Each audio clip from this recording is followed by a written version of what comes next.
Hello and very warm welcome to this special virtual roundtable discussion focused on how financial services institutions are modernizing data management. For the next 50 to 60 minutes, we are going to explore and learn from the top technology leaders from BFSI industry and how they are unlocking the potential of data, how are they migrating petabytes of data to the cloud, and how do they want to extend technologies and craft strategies around data management as data-driven lending and customer acquisition is growing significantly. To lead the discussion, today I'm joined by Mr. Ravi Krishnamurthy, President Operation and IT at SBI Life Insurance, Mr. Pinak Chakravarti, CIO Airtel Payment Bank, Mr. Vinod Kumar, CIO Fino Payments Bank, Mr. Saurav Tiwari, Chief Technology Officer at Policy Bazaar, Mr. Nilotpal Gupta, Head of Data Science Unit at ICICI Securities, Mr. Shuja Mirza, Director Solution Engineering at NetApp, and Mr. Akshat Balchandra, Financial Services Business Leader, Greenfield, India, Amazon. First of all, thank you all of you for taking out time for this discussion. And let me begin with Mr. Krishnamurthy. Sir, what are the most significant obstacles that BFSI organization encounter when storing and managing and processing data? Because you as a financial institution organization have access to a large set of data, and you do have, a different stream of data gathering and processing. So if you could share your experience. Okay, thank you very much, Mr. Ujwale. And as you know, SBI Life Insurance is a listed entity, and we are a very large or reasonably large organization, I would say, handling long-term policies of customers. So essentially, this means a lot of data storage needs and more opportunities for data analytics. And in the field of insurance, especially, data analytics has a long role to play with respect to acquisition of customers, with respect to understanding and selecting life through underwriting processes, and then also the claims management, and then finally persistency and protecting the long-term persistency of policies. So that way, the use of data, the storage of data, and the analytics of data has a huge relevance in this industry, which I represent, because in this industry, it's long-term industry. And profitability essentially depends on how long we build our relationship with customers, how well we select lives, and finally, how do we service these customers and earn their loyalty for the long term. So in my experience, the way we have moved on data is finally, I think if you look at data, there are two types of data, structured data and the unstructured data. And that is where the issues, the challenges start with. Structured data is fairly easy to handle, but unstructured data, we are still very nascent in handling this.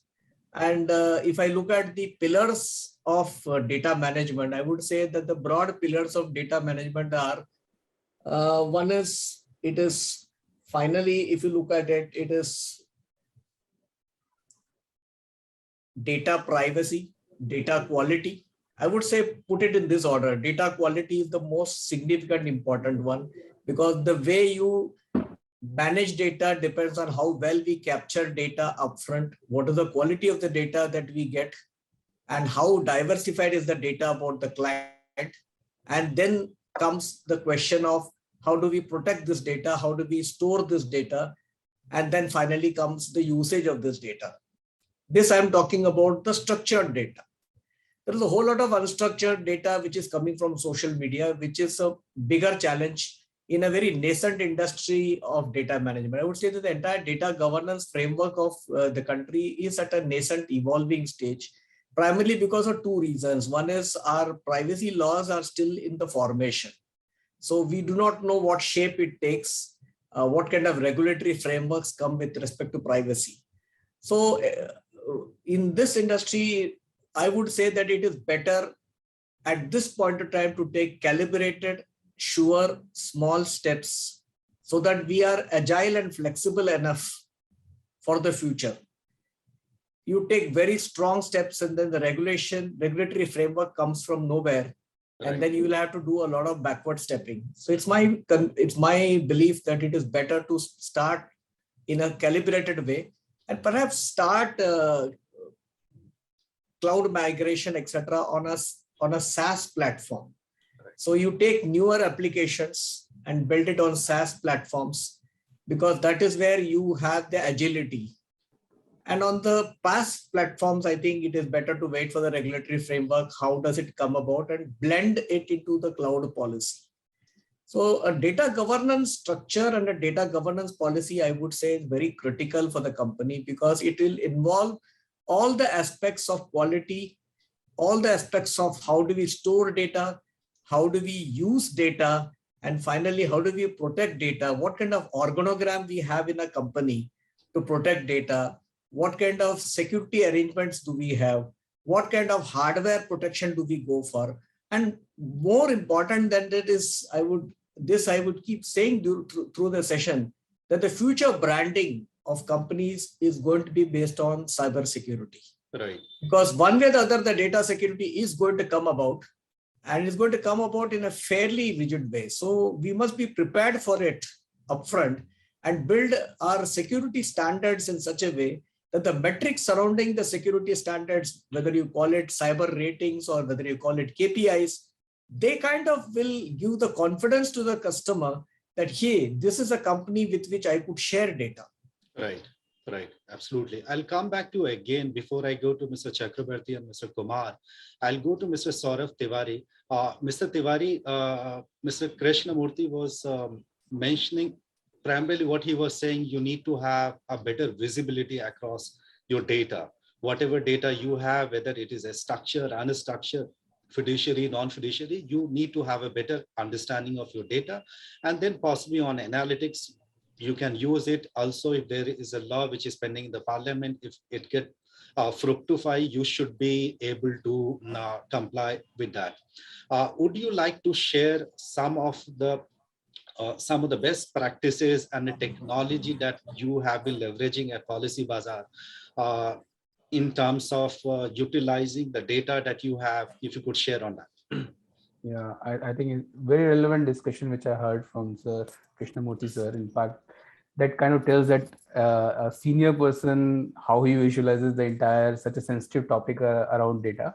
So Policy Bazaar, I mean, it's a very different organization compared to SBI Life and other people who are from a different organization. We actually been little fortunate to born in the kind of cloud, right? So we have been using technologies which have been available in the latest form for us to consume. Our legacy is not that deep, right? So we have been very, very fortunate, and been in industry for almost 14 years nearly. Some bit of legacy we have also started creating, and we started seeing some challenges around that as well. Like data fragmentation, data quality starts becoming a concern after some time. But the biggest challenge that always remains for any online player is the data security.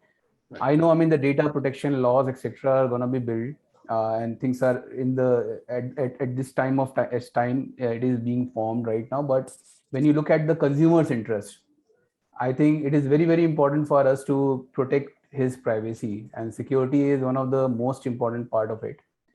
We largely utilize cloud for storing data, and that's a fortune, I would say, because when we started our journey where the volume of the data started growing very fast, we started using cloud. And as we started moving ahead in our journey, we started realizing that we need data for every damn thing. Right. So our data storage is massive, and it is growing at a very rapid speed, and it is impossible for us to store in a house setup, right? It has to be on a setup which can be expand quickly. And so we chose cloud, and it's been on the cloud. So some of the things which have been very important for us while we had been on cloud, first thing is security, for sure. And the security, not only by just putting up some kind of a physical security or appliances, etc. It has to be designed right from the time when you are designing an application or API. So these have to be thought through in the beginning. because access rights, etc., are very, very critical. You may end up actually sacrificing a lot of customer information, which you shouldn't if you don't design your applications right. So application design along with security became the most important part when we started moving our customer data to cloud. Second piece, which we believe is very, very important when anyone is thinking about cloud as a technology, is storage. It has to be a multi-tiered storage. And guys, I think it's very, very important for anyone to figure out, because data transfer is expensive. So what you're moving to cloud, what you're not moving to cloud has to be thought through. Once you are in the cloud, you have archived certain information, you're there. You're not going to come out from there so easily. So cloud has to be thought through in terms of what data we are moving to the entire thing. So one side is how you store data, another side is how you use data. Data security is very, very important. I think most important thing that we use data for is hourly, weekly, monthly, yearly reports and matrices. Plus the entire data science operation runs on the data that we stored. And we do handle both structured and unstructured data. Because for us, any kind of a footprint that the consumer leaves on our portal or during the entire process of making a purchase of an insurance policy, or even during the cycle of claim or any kind of service that we are giving it to them, that should also be at one central place, and we should be able to build a full 360-degree view of a customer to give a complete understanding of a consumer while giving him a service. So that's the entire technology layout right now is existing in Policybazaar, and we've been building for last 2-3 years, and it has been a constant endeavor to service the customer without sacrificing the privacy of a customer. Absolutely. Mr. Chakrabarti, I'll come to you now, as Mr. Saurav was telling that his organization is a kind of cloud-born organization. So therefore, the managing the architecture that he is referring to is a bit easy. And he has the kind of visibility that you would like to have. But there are organizations, for example, SBI Life Insurance or any telecom company, they would have invested huge money into the legacy architecture, and some of them might not be actually very prone to the cloud migration. So from that perspective, I would like to understand from you, what are the challenges and critical factors to consider when you are migrating data to the cloud, or maybe you are thinking in terms of experimenting with the cloud, certain portion of your database? Right. I think it's a fantastic question, and some of which I think Saurav has already touched upon. And in fact, Ravi sir before also touched upon. So primary concern will still remain the security, privacy, meeting the InfoSec concerns, understanding what the regulation says in terms of moving into cloud, right? So as of now, if I look at the RBI regulation purely from banking, right, and ask a tough question of moving, let's say, my core banking to cloud, right? The answer is not very clear as of now, right? So obviously, I understand some people are experimenting with it. We are also looking at a few of the avenues. But as of now, given the regulation, I do not really feel that confident to move the entire the core banking where all the customer balances and everything is stored to the cloud. So approach that we have taken is that wherever the data is transactional in nature, that is the storage is ephemeral, meaning between two settlement cycles, let's say the data will decide. And then we can clearly demarcate what is the PII component within the data. We can apply the necessary encryption and follow the regulation around it. So for example, if I want to move the other waste data, so there is a specific regulation about what kind of data can move related to other or not, right? So I think here the main challenges, I think Ravi sir also mentioned, understanding how the regulation will evolve around that, right? So we do not really want to overcommit at this point in time. On the other hand, we really do not also want to ignore the benefit that cloud provides, right? The other point, though it is not related to data, but let me quickly mention, it covers the other aspects. The cloud basically provides us the benefit of flexibility, right? So for example, the day before yesterday, there was the PM Kisan disbursement, right? The direct bank transfer happened. So all of a sudden, there is a spike in the system. A lot of data came in, right? But this spike, we know very well, it will not happen, let's say, for a few months before the PM Kisan disbursement happens again. So these are the use cases where you see we all of a sudden have to process a tremendous amount of load on the system, which actually is far less than the average load. This possibly is a spike of 10x, I would say, right? Right. So these are the use cases which are by definition is suitable for cloud, right? But so far as the data element is concerned, once the processing is done, apart from, as I said, the transactional data and whatever you want to do after transaction. So in payment industry, if you say there are something you do pre-transaction, that you want to validate the transaction, you want to do the fraud validations and stuff like that, you want to check for the limit, then the transaction happens. But there is a set of things that you do post-transactions, right? So as of now, I think we have taken a conscious decision, a very conscious decision to look into the post-transactional data where we calculate our interest, the loyalties and stuff like that. That can move to cloud, right? But the typical core banking will still remain in our data center, right? Now, this is another interesting point that was raised by Saurav, is that we need to be aware about the cost of data migration, and not only that, the cost of having a transaction being integrated between in a hybrid setup, right? So for example, if I have AWS data center, just taking a name to make Akshit happy, right? So let's say it is in Mumbai and our data center, let's say in Noida. So the moment you have this kind of a setup, there is a latency that is inbuilt in the system. So no matter how you architecture it well, this inbuilt latency you have to deal with. So I think when we move in, this kind of a thing we need to be aware of, that what is the inbuilt latency I'm building in. And then every transaction, if it is getting constantly encrypted and decrypted, that is another thing that you are adding in. Now you can argue that, okay, that is the software side, you possibly can make it as quick as 10, 20 milliseconds, right? But if you look at the data transfer between, just to give you this example, between Noida and Pune, that itself comes around 30, 40 milliseconds. So when customer is waiting and you want the transaction to happen in sub-second time frame, so this adds obviously to some component in that transaction processing. So I think we need to be mindful of that. The last point that I mentioned, I think it is white elephant in the room that we do not talk about, right? So basically the data science that we are talking about, or the data engineering, having the data pipeline and stuff like that. So these are pretty new, I would say, in the financial services industry. My earlier employer, Amazon and others, they were slightly ahead in the game, of course, we know that.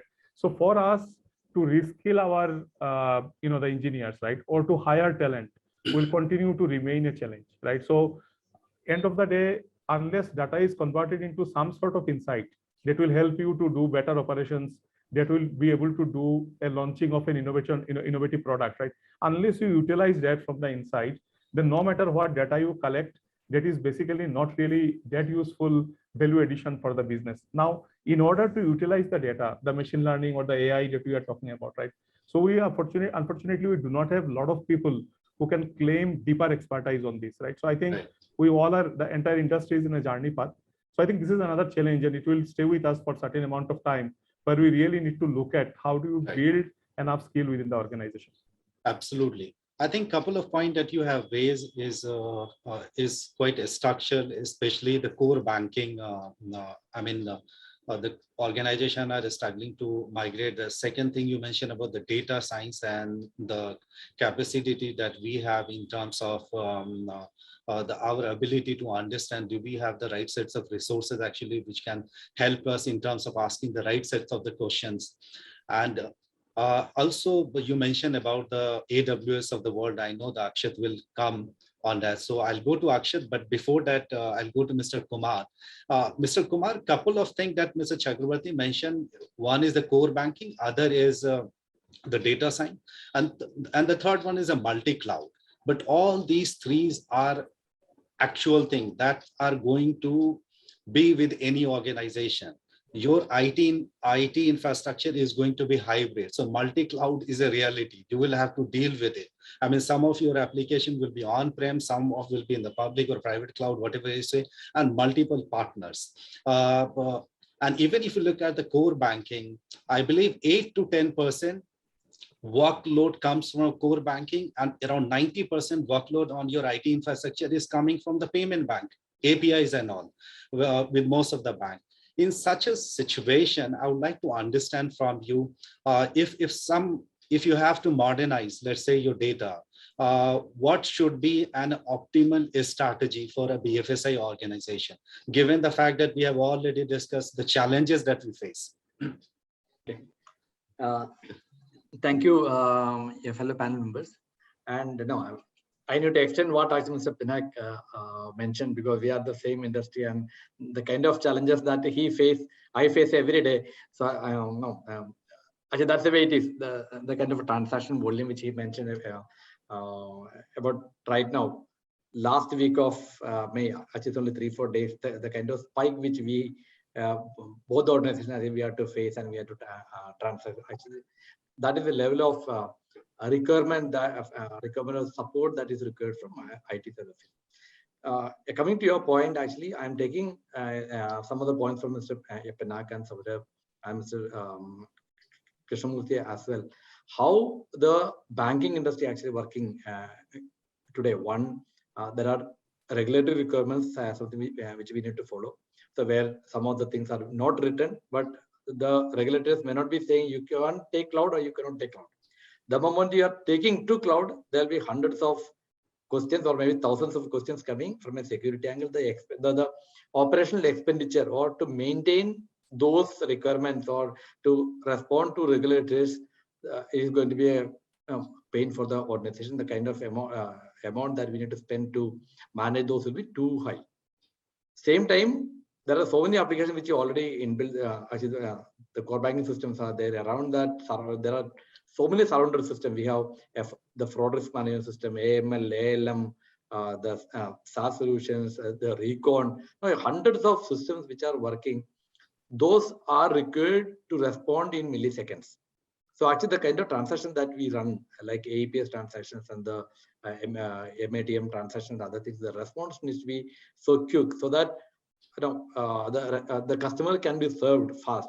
That is very important to us. So, like as you mentioned, the API is one of the great points, something which I need to touch upon. There are so many banks are integrated because the API become a big business for all the payments bank, especially. The kind of requirement is coming from some corner of India through some API partner going, and we are actually processing that for IMPS or UPI or any other thing, which is going to other end of the bank. Even if I am up and giving a very high throughput without much latency, the other bank may not be, giving the same throughput or same speed. So all of you are aware actually the kind of banks, the load on SBI or PNB. I'm just taking one or two banks' name for the sake of it, SBI and PNB and those kind of banks, the load. So many of the time their latency or their speed is actually impacts our operation as well. So this one is from a hybrid point which I am taking from the Sepina, that we have a lot of system which is in-house, and there will be so many systems in cloud, and there are dependent multiple other organizations where the data is actually coming from, which fully required to complete the transaction. That become a very big challenge for all the banking, especially the payments bank actually go through that challenge. So from a FINO perspective, we made most of our transaction-based system, which is core banking system, and transaction-based system, which are need to be responding in milliseconds. Those we are actually having in our on-prem because the integration is much easier and the response will be much easier. Third thing, I will always say that one is security, everybody spoke, so I'm not touching on the security, but from a managerial perspective, we've had a lot of fees on this system because it's not one system, multiple systems actually we need to manage. So we found that much easier to manage the on-prem solutions on this kind of requirements. However, there are so many other systems which we don't require this kind of a response, especially the HRMS systems. Then we have many marketing solutions that actually rewards points. So many other solutions that is not require high throughput solutions integration. Those we actually keep on cloud. So we review the application, what kind of responses those applications is to be giving to operate to complete the complete transaction.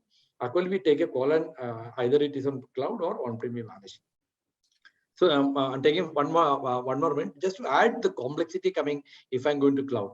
For me, especially, I'm not sure about the insurance segment and other segment, but from a banking perspective, we need to give every 6 months, we need to give a certificate saying SAR certificate. We need to give a system audit report, which is certified by a certain auditor, who needs to certify that the entire data, irrespective of customer data or all the banking data is residing in India. This become a major challenge the moment I'm going to cloud. Yes, it is easy. They can actually do the assessment, give all the security and certification, etc. But the kind of pain that we need to go through, because that needs to be signed by not by a CISO or not by a CIO, that needs to be signed by a CEO or MD. So that is the level of expectation RBI, the regulator actually keeping this. So we found that the cloud will become a challenge to prove all this. We don't know where the data is and the kind of audit requirements that we need to go through. That is one point.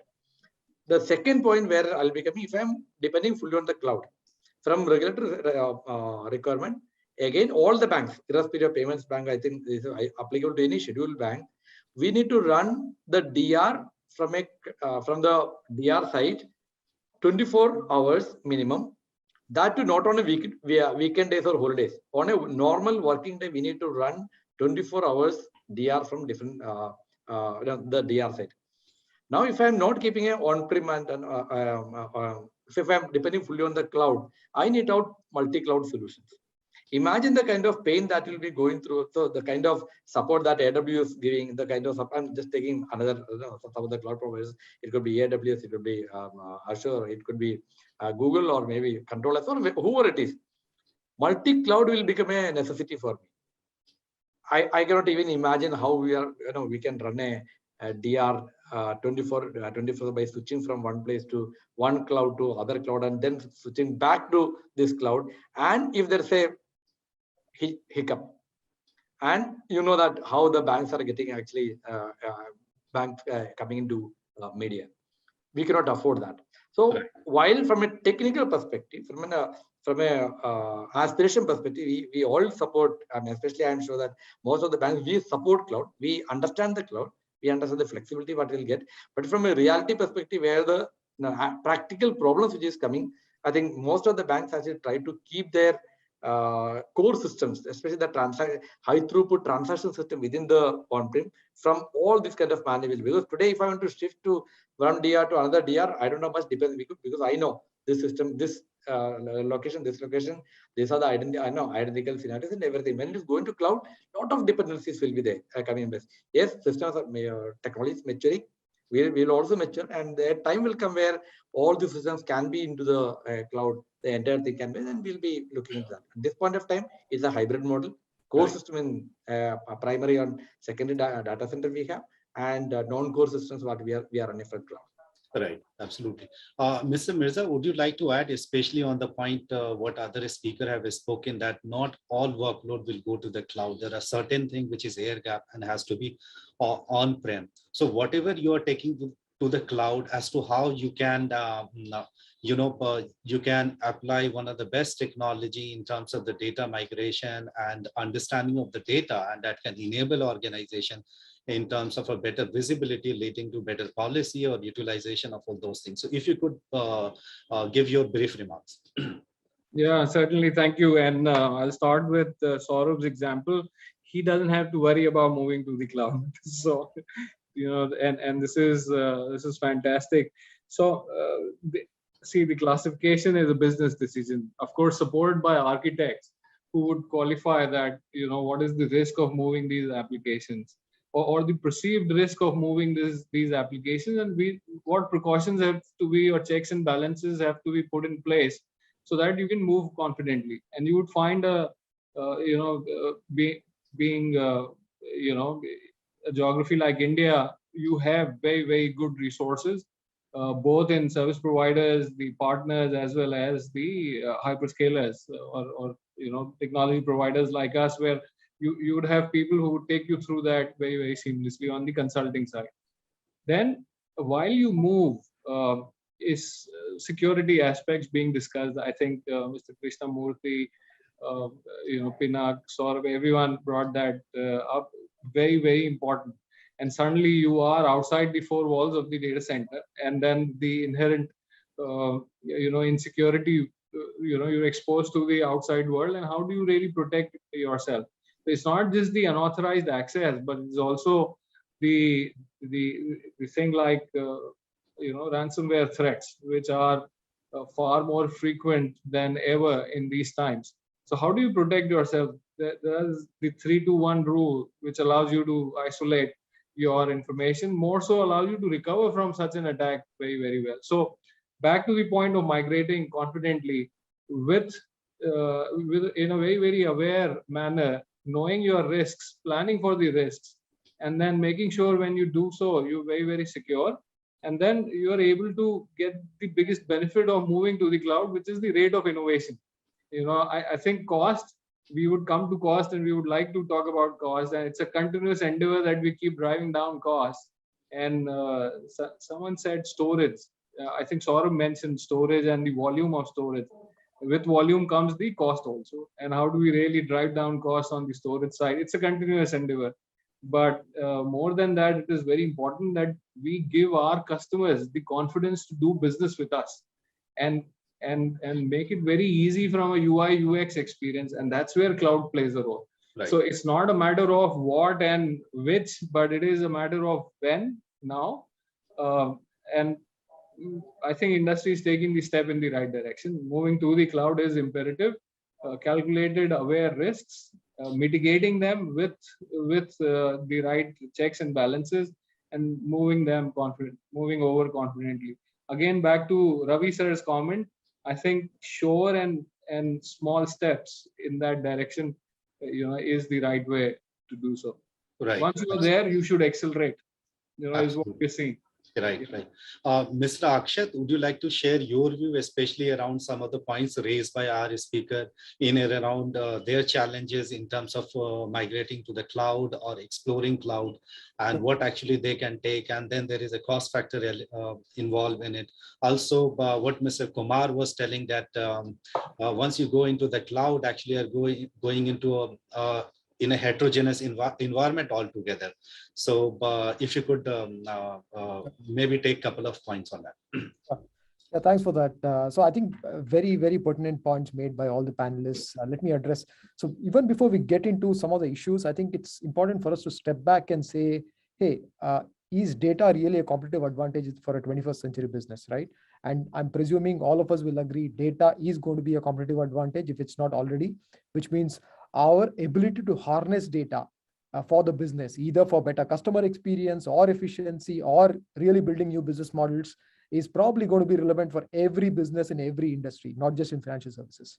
Now, if this is true, I think the question that we need to be asking ourselves is, are we setting the right foundation for the business to be able to harness data, right? As someone said, data is the new oil, but I would go to the extent of saying data is the new renewable energy, which is going to power every business in perpetuity, right? Now, if at all everyone agrees to this statement, then the question arises, how do you set that foundation right? Right? We know we need to be harnessing data better. We need to be able to build better customer experiences using data. Then if you ask me today, so cloud, for example, AWS has been there for 14 plus years. A lot of other hyperscalers have come up in the last many, many years. And as we saw enterprises worldwide adopt cloud, pretty much we faced a similar question that was asked by all the panelists here, right? Which is, how will you put in governance in place? How will you move volumes of data? What about latency? What about data security? What about regulatory compliance, etc.? We've been working over the years to really help companies move to the cloud. And when I say move to the cloud, to Mr. Kumar's point there, absolutely, it is going to be a hybrid world for a long, long time to come, right? To be clear, which means we foresee even the biggest to the smallest organizations having footprints in their own data centers as well as in public cloud as well, right? And the transition will only happen over a period of time. At the same time, the pace of transition also will be determined by the business need of the organization rather than anything else. Now, as a cloud provider, what we've done is built a range of tools to be able to comply with the regulations that are needed in every geography. For example, I think someone mentioned about data sovereignty. You need to guarantee that data is in the country. That's really table stakes. What I mean by that is, if, for example, you start using AWS within India, we contractually commit that the data will remain in India only. And that's frankly true for pretty much every large hyperscaler today, right? As far as security and compliance is concerned, what we have seen is, from a regulatory point of view, the regulator does not really mandate whether you should be using cloud or don't use cloud. They really don't mandate technology because they don't want to, they've never been in the business of really mandating a technology. However, what regulators say, and we've seen this pattern worldwide, is, hey, you've got to, as a regulated entity, you've got to adhere to certain security standards that we've defined, certain compliance processes that you've defined. Now, as a regulated entity, which is an FSI and the cloud provider, what we do is we help the regulated entity, which is the bank or the FSI, adhere to the requirements of that. For example, in India, as AWS, we've been here for about 5 odd years. It's been a journey. But today we've got banks running their LOSs, LMSs, CRMs on the cloud. We've got, for example, in the insurance space, we've got at least about 5 general insurance companies in the country today already running their core insurance itself in the cloud, right? Now, it obviously did not happen overnight. It's been a journey. They start off with workloads that will give them most comfort. And then gradually, as they start seeing value, as the foundation gets stronger, they start doing more meaningful things with the cloud and eventually possibly do more and more things and run major workloads in the cloud, right? So it's a journey. Now, to enable this journey, apart from security and compliance, I guess one area which all companies need to think about investing is really in skills, right? And skills has got 2 sides to it. I would rather, in fact, add a third dimension as well to it. One is really how do I retrain the people that we already have who really acquired skills over the last 20 years in legacy technologies. How do I enable them with the most modern technology that's available in the cloud? The second element is how do I also retain talent as I retrain them, right? It's important to start because as technology and data becomes more important, technology talent itself in an organization starts becoming even more important for you to be able to harness that. And the third element is really hiring the right talent as well into the organization. And most organizations, are already thinking about putting a strong foundation there. For example, as a cloud provider, we've got a lot of programs to enable companies to be able to, train people, reskill people, as well as we've even got programs where we train folks coming out of colleges to be able to enable them with cloud skills. But that's some of the elements that we are doing and the overall industry is doing to really build cloud skills as well. So I spoke about security. I spoke about setting up the right foundation. I spoke about skills. I think if you bring in these right input elements, you will gradually see organizations adopting cloud, or for that matter, cloud is really an enabler, right? To Shuja's point, it's really about how do I harness data better. Cloud is just one enabler. If an organization believes it can help them get there, they just will figure out a way to use it. Absolutely. Mr. Krishnamurthy, I'll come to you. Most of his speaker, there is common thread, which is on the compliance and security part. I think most of us have spoken on that. And for even the technology leader within BFSI industry, I mean, one of the KPI that has turned out to be very important is aligning with yourself with RBI guidelines. So those are a huge tick mark for most of the CIOs in BFSI industry. So I would like to understand from you, given the fact that we have been experimenting with cloud and there are some element going, there are something on-prem. So so this is, and earlier Mr. Kumar mentioned about on the challenge of having a real-time DR, not only from the cost perspective and also from heterogeneity perspective, but the fact is that the real-time DR in the future is going to be a reality because you have to be resilient enough. If tomorrow there's a sanction, you should have a path to come back, and real-time DR will enable you to do that. So I would like to understand from you, how do you ensure continuity of data compliance and deal with consent, privacy, and security related issue as an insurance firm on the go in real time? This is why I mentioned about sure calibrated steps. Right. Because the way compliance is shaping up, it's also nascent. Some of the cyber technology, cyber security technologies that we are using are also nascent. So in a way, these things are also evolving parallelly. So my thought is that the first aspect is, of course, we mentioned about cost a lot on cloud. I wouldn't believe that. What I would say is that, what if we felt that the cost is too high, but then we can't scale up at all? For me, scalability is a bigger opportunity than cost is a risk. Right. So if the opportunity has to be seized, then I would like to see how I can become more agile. And that is why with the DR drills and the real-time eventualities becoming mandatory from the compliance, what I would do is I would take segregated steps towards cloud. So I would move certain applications to a SaaS-based platform, and I would buy new applications which are cloud-based. I would use more of applications after checking whether they have the ability to harness artificial intelligence. Because these are the things that will actually make data effective for me. Data storage is one part. Making data effective for me to build my future is more important. And for that, I have to understand the data stakeholders, apart from the consumer, obviously. Consumer is a big tick mark when it comes to data stakeholder interest. But there are several other stakeholders within the organization to which a CIO has to cater to. And his biggest challenge is, what do they need and how often they need, and real-time integration of their needs with the core applications. So what we do is we take front-ended applications, we take the applications which are handling, say, cash management or HRMS, and we move them first on an experimental basis to the cloud platform, or buy those kind of applications now on, which are upgrade versions of the old legacy applications to a cloud-based application, so that it is feasible for us to cater to them. The goal of any financial organization, much so for growing organizations, is how do you integrate from input to output in a seamless manner, so that we are able to give on-the-tap analytics capability, on-the-tap AI-based analytics capability to the stakeholders in the organization for effective usage of the data in order to move forward. And that's why it's very important, on one hand, to look at scalability as an option. The other hand is also that you build organograms within the organization.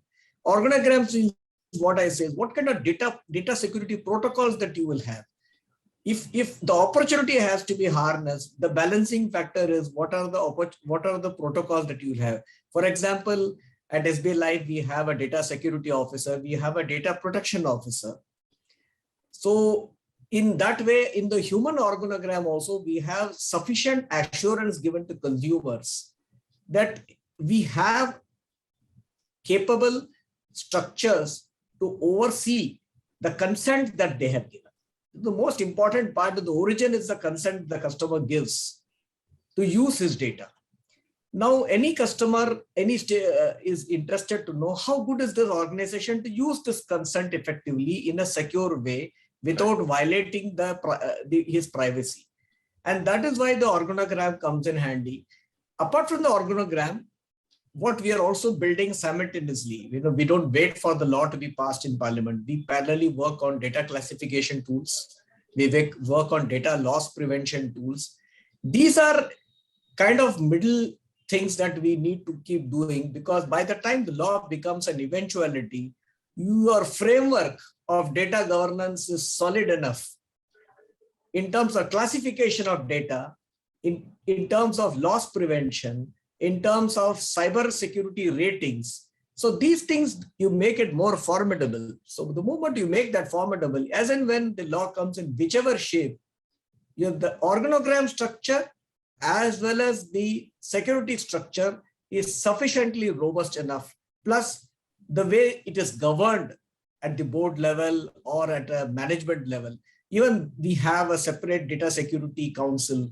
So these kind of multiple stakeholder involved councils help us to ideate on how do we take the opportunity forward for data usage in a way that is compliant in the future. So you become a lot more futuristic. Absolutely, absolutely. Mr. Nilotpal, we have been talking about more and more around data and some of the challenges that we face in terms of migrating data to the cloud. And earlier, Mr. Chakrabarti also mentioned about the capacity building challenges that we face in terms of understanding data, asking right sets of questions to the data, creating the right pattern, which can actually help in taking the business decision. I think day in, day out, you deal with the data as a data science unit head. Would you like to share your views, especially around some of the challenges that we see in terms of the data management, which include the storage, compute, and management, also as well as our understanding of using high-end automation which I say the AI and machine learning, which is at nascent stage, as to how we are actually, utilizing those high-end automation for having a better understanding of data. If you could share your views, sir. Yeah, thanks. So I'll just take a step back and get to the point which Mr. Krishnamurthy stated in the beginning. While we, the technology has advanced, all of that, we store humongous amount of data, everything. But eventually, you need to be very clear of what is the use case, what is the business going to do with that data, right? And how does that help, on customer experience, engagement, acquisition, retention, and customer satisfaction. So, and that's where it becomes very important that, what kind of data needs to be persistent versus what is not going to be persistent. See, the thing is, a lot of times we get, storage is unlimited, therefore just keep on bumping and store it for entire life. And then there's a buzz also that cloud is infinite. All right. So you keep on. So I think the point comes to me when I have seen it on the interaction with business and the consumer of the data, and then making sense out of the data, is that we need to have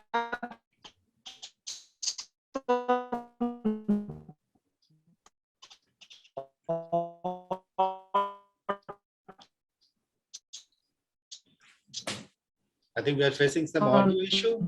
Strategy based on the problem that comes in that, of course, we need, right? We need. Am I audible? Yes, you are audible. Go ahead, sir. Yeah. So the thing is that broadly, any industry that you deal with, the classification of the data is into two kinds: transactional and demographic. You can, categorize that into many subsegments, so on and so forth, right?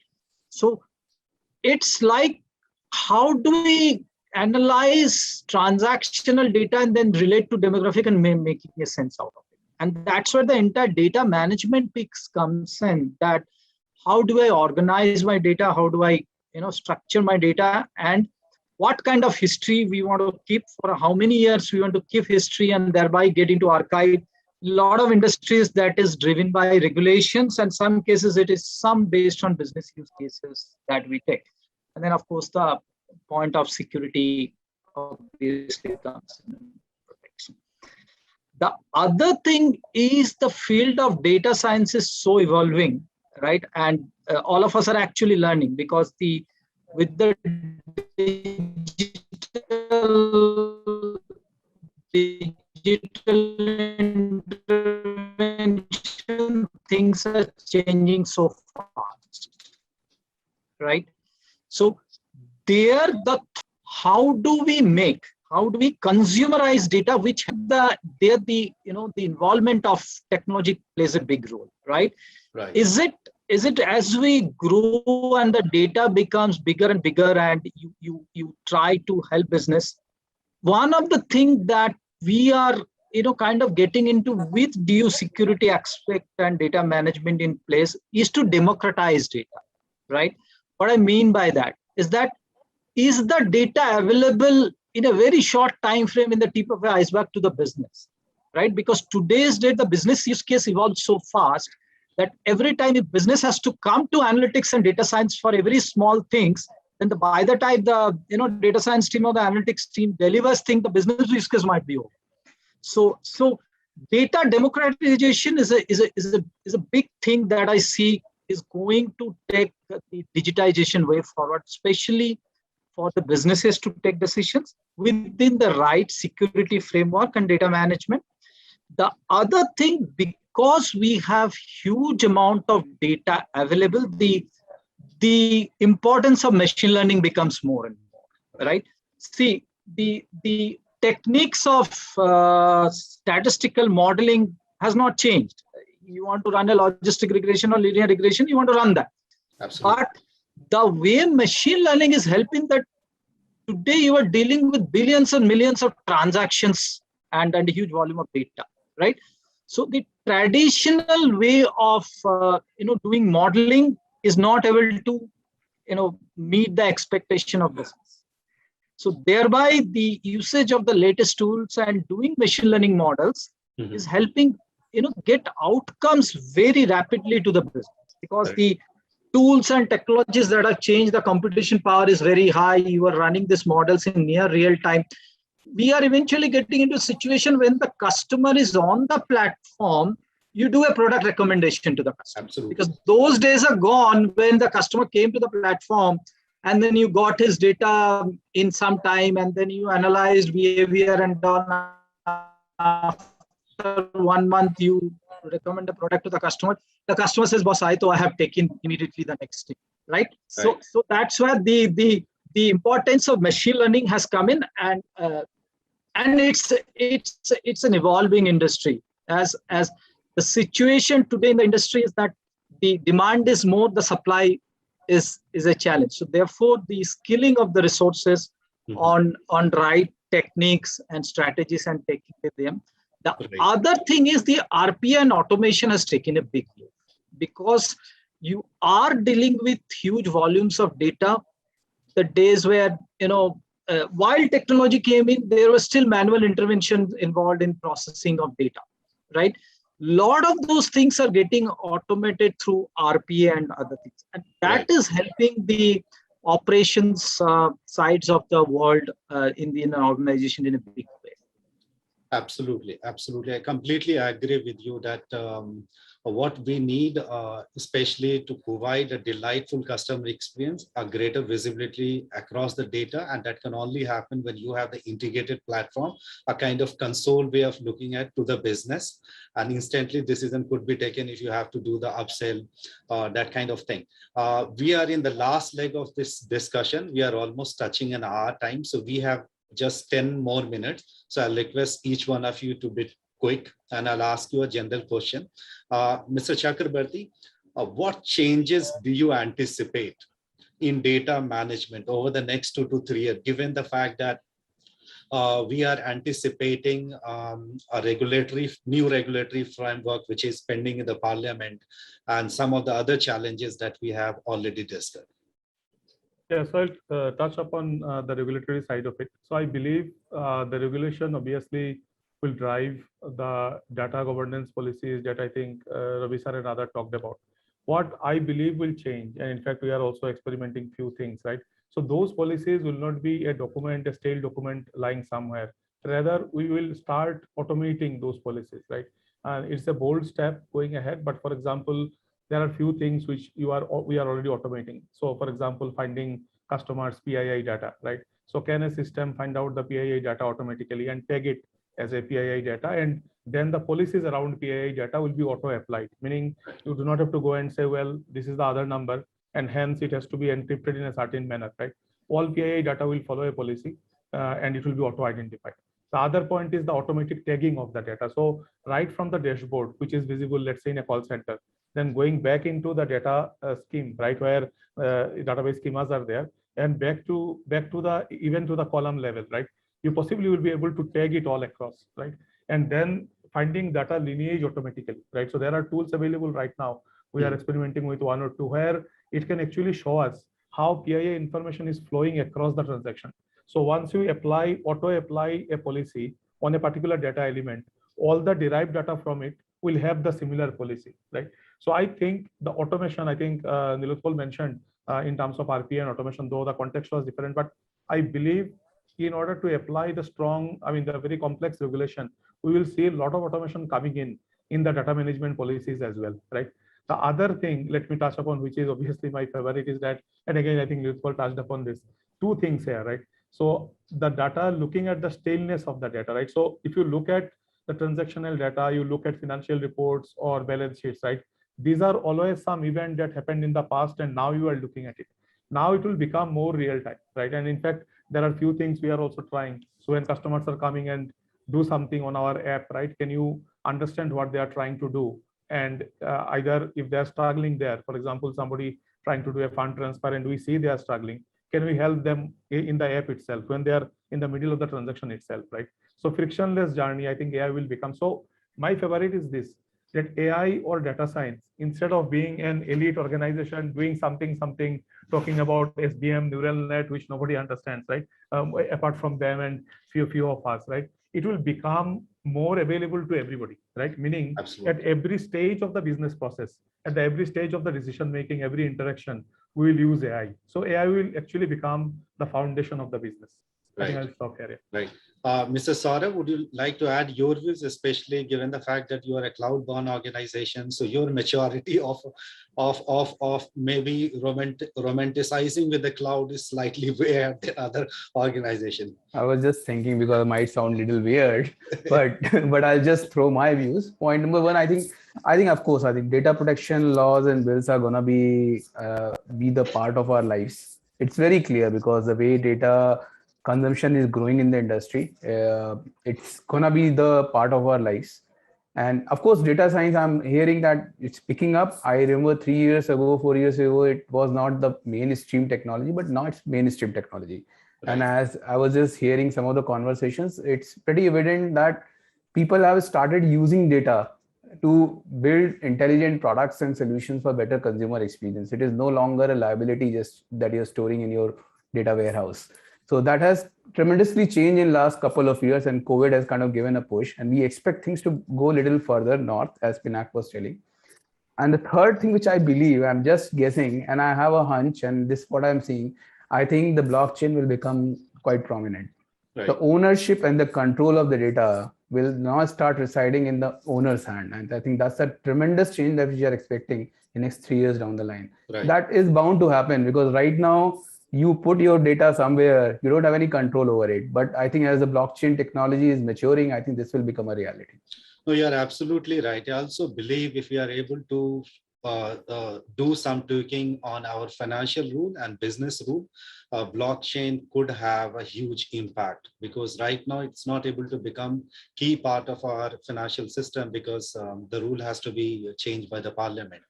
Mr. Kumar, would you like to share your views? What is your anticipation in data management and some of the new things that you are expecting down the line?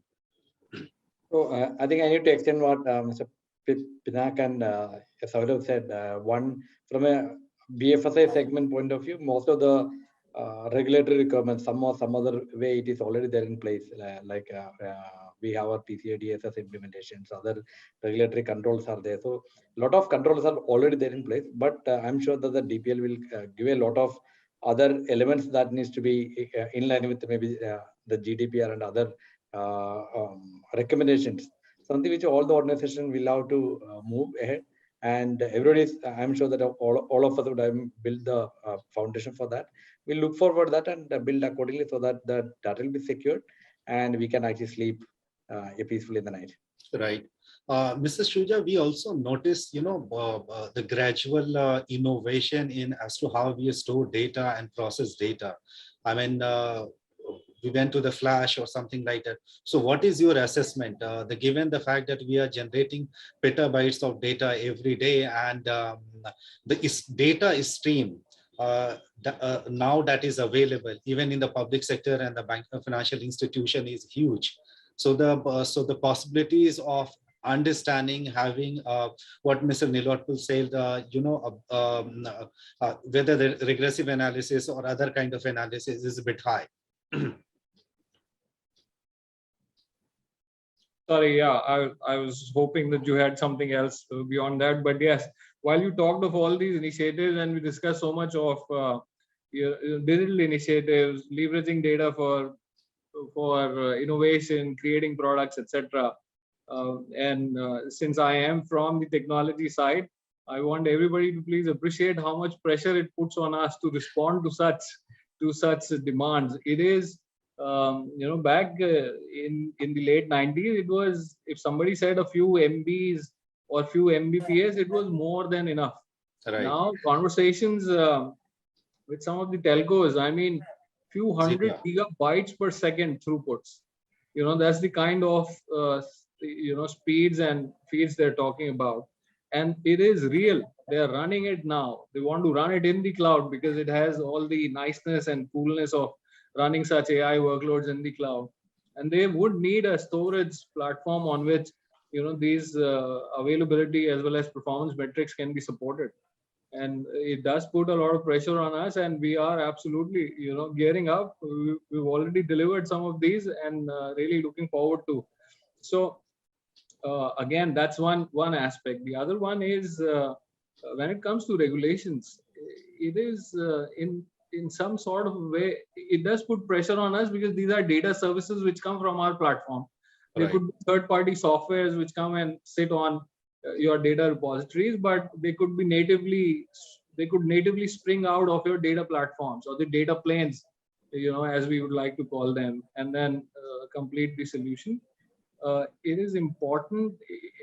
We believe, at least I also support the notion that a bit of regulation, you decide the extent, but a bit of regulation is important for a safe environment.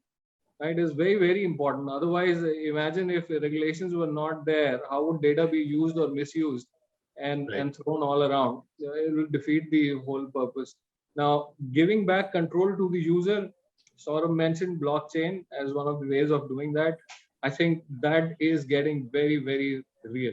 So security, ability to pass on control to the user, so that the user feels more comfortable. I'll again use the same term which I used. Gives you more confidence of doing business. With someone who can pass on that control to you. You know where your information is stored, how is it being used, and is it being put to good use, or is being used to service you better. If you get that, and that's where data storage platforms, the storage services, the security wrapper on top of it, all of it helps everyone. And this will, the innovation in this area will get accelerated. Absolutely. And across hybrid cloud environments. This is not going to be, Akshat from AWS. Hybrid is going to stay for a few years. Till we get to an environment where we could simply offload everything to an unknown and we can still consume services. But hybrid is going to be a fact of life. And therefore, it is important that these data planes stretch across the hybrid environments as well. Right. I know it's a cliche to say that, data is a new oil, and earlier Mr. Akshat also emphasized that as to how the data has become very important, not from a perspective of single source of truth, but also offering the customer delight. Mr. Akshat, would you like to add in the end, especially around the data management part? And these can't be done manually. So you need a high end of artificial intelligence and machine learning capabilities, or high end automation capabilities to completely compliance with the regulation or a security challenges. Sure. I'll just say three things here. One is, I think organizations will start proactively thinking about how do I manage the volume, variety, as well as velocity of data. It's so far been, most organizations have been reactive, but they will be proactive about it, because it's going to be hard to predict those over the next many, many years. The second related point would be, for this to happen, they would have to start thinking about having common data management planes, so that data doesn't remain in silos, but really it becomes a layer which not just technology teams, but business teams can leverage to really build innovative services. And it's going to be really more about exploring the art of the possible, rather than absolutely knowing what kind of a service that you could build, right? The second element of this would be, companies would try to think about, how do I keep my data at the lowest cost possible? I think that trend will continue, largely because if you want to be able to have explore the art of the possible, you need to start storing data at the absolute lowest cost you could ever do it. And the last point to that would be, from a security point of view, I think organizations will learn how to use the cloud to really improve their security posture, and not just maintain the security posture, right? That's already happening worldwide, and we'll see more and more organizations figure that out, because once you crack that as a problem, I think your ability to do more with data will naturally get unlocked in every organization. Right. Last word to you, Mr. Nilotpal. Earlier, you mentioned about the skill resources challenges that we see in the data science, and which has been maturing with time.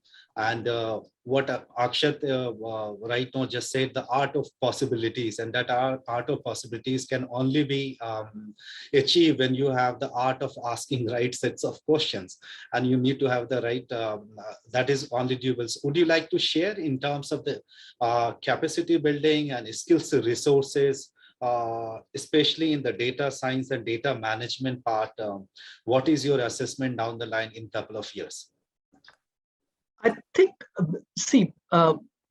because this field is evolving, we are also, learning some of the new things that is coming. But I think there's no dearth of talent in India.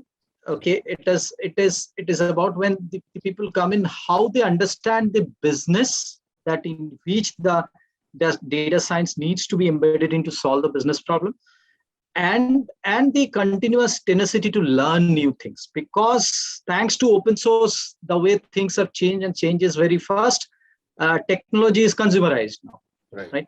So the strategies that the organization needs to take is that you have to continuously invest on the skills of the people, get them trained on the latest tools and stack. And also it is important that they understand the business problem that they're trying to solve. Right. I think a combination of all of this is going to take us forward. A lot of organizations, we are hiring freshers because some of these technologies that are there are very new to the market. So you don't get people with so many years of experience of this techs, available in the market. So one of the things which we are doing is we are hiring freshers from reputed institutes and then training them on this stack so that it helps us, right? And the last thing that I think, within the regulatory framework, probably consumerizing data and analytics is the future. Right, absolutely. Thank you, Mr. Ravi Krishnamurthy, Mr. Pinak Chakravarti, Mr. Vinod Kumar, Mr. Saurav Tiwari, Mr. Nilotpal Gupta, Mr. Shuja Mishra, Mr. Akshat Balachandra. I think you all spoke quite well as to how financial service institutions are modernizing data management and some of the challenges that you face. I think most of you have spoken about the regulatory challenges, some of the anticipation that you have also as to how you can use innovation in data science in order to solve some of the business cases. And Akshat very eloquently brought as to why the data is important, why you need to start actually putting in place tools and technology in order to understand data. And it could be anywhere, whether it is cloud, on wherever you want to do the experiment, but you should start experimenting with it. So thank you so much for being such a wonderful speaker. Thank you so much.